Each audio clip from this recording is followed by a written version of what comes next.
আজকের আমাদের ব্রেকফাস্টটা কিন্তু জমে গিয়েছিল, কারণ আমি ব্রেকফাস্টে আজকে বানিয়েছিলাম পেটাই পরোটা, ঝালঝাল ঘুগনি। এরপর সোজা স্নান টান করে আমি লাঞ্চ করতে চলে গিয়েছিলাম। আর আজকে লাঞ্চে ছিল কুমড়ো আলু পুঁই শাক চিংড়ি মাছ দিয়ে তরকারি আর বাটা মাছের সর্ষে দিয়ে ঝাল।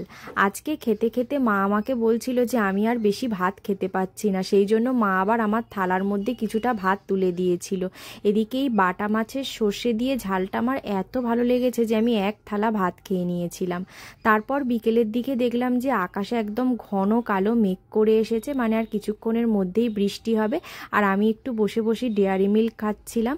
তারপর দেখলাম মা এদিকে পকোড়া বানানোর জন্য হিংচে শাকের সাথে ডাল দিয়ে কোনো একটা কিছু মেখে রেখেছে। ওটা কি ডাল ছিল আমি বলতে পারবো না। আর আমি এদিকে একদম সুন্দর করে চানাচুর পেঁয়াজ টমেটো এগুলো দিয়ে ভালো করে মুড়ি মেখেছিলাম।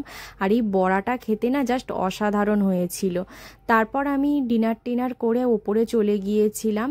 আর আমি এই জন্মাষ্টমীর পর থেকে লাইটিংগুলো খুলিনি, আর আমার ঘরটা দেখতে এত সুন্দর লাগছিল যে কি বলবো। তো যাই হোক, আজকের ভিডিওটা এইটুকুই। ভিডিওটা কেমন লাগলো আমাকে কমেন্টে জানিও, আর ভালো লাগলে একটা লাইক করো।